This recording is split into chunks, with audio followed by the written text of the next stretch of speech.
Hi friends, எல்லாருக்கும் good morning. இன்றைக்கி என்ன டிப்ஸ்னு பார்த்தீங்கன்னா, பியூட்டி டிப்ஸும் இல்லை, வெயிட்லெஸ் டிப்ஸும் இல்லை.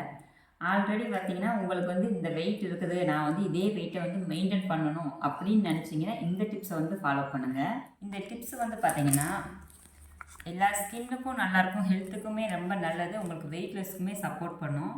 இது என்னென்னு பார்த்தீங்கன்னா, பச்சைப்பயிறு பார்த்தீங்கன்னா முளை கட்டின பச்சைப்பயிறு, கேரட்டு, தேங்காய்,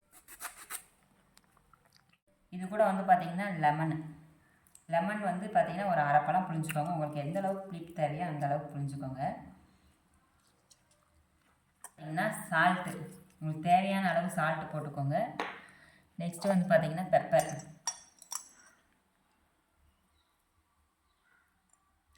ஸோ இது எல்லாத்தையும் நல்லா மிக்ஸ் பண்ணிவிட்டு நீங்கள் அப்படியே சாப்பிட்லாம். நீங்கள் இது இப்போ வந்து பார்த்திங்கன்னா நான் என்னென்ன ஆட் பண்ணியிருக்கேன்னு பார்த்தீங்கன்னா, பச்சைப்பயிறு, தேங்காய், லெமனு, கேரட்டு, பெப்பரு, சால்ட்டு, இது மட்டும்தான் ஆட் பண்ணியிருக்கேன். உங்கள் ஸ்கின்னு வந்து நல்லா க்ளோவாக இருக்கணும், உங்கள் வெயிட் வந்து அப்படியே மெயின்டைன் ஆகணும் அப்படின்னு நினச்சிங்கன்னா இந்த டிப்ஸை வந்து ஃபாலோ பண்ணுங்கள். இது குழந்தைகள்லேருந்து பெரியவங்க வரைக்கும் எல்லாருமே இதை வந்து சாப்பிட்லாம். எங்கள் வீட்டில் இதை ஃபாலோ பண்ணிக்கிட்டு இருக்கோம். ஸ்கின்னும் நல்லா க்ளோவாக இருக்கும், நம்ம வெயிட் வந்து ஆல்ரெடி மெயின்டைன் ஆகும். அதுக்காக இந்த டிப்ஸு. ஸோ இன்னைக்கு வந்து ட்ரை பண்ணி பார்த்துட்டு எப்படி இருக்குன்னு கமெண்ட் பண்ணுங்கள். ஸோ ரொம்பவே ஹெல்த்தியானது, குழந்தைகள்லேருந்து பெரியவங்க வரைக்கும் எல்லாருமே இதை வந்து சாப்பிட்லாம். மார்னிங் வந்து நீங்கள் வந்து பிரேக்ஃபாஸ்ட்டாக கூட இதை வந்து எடுத்துக்கலாம்.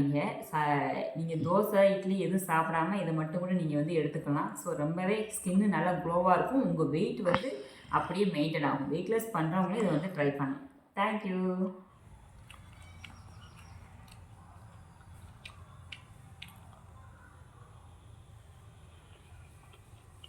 நல்லாக்கா.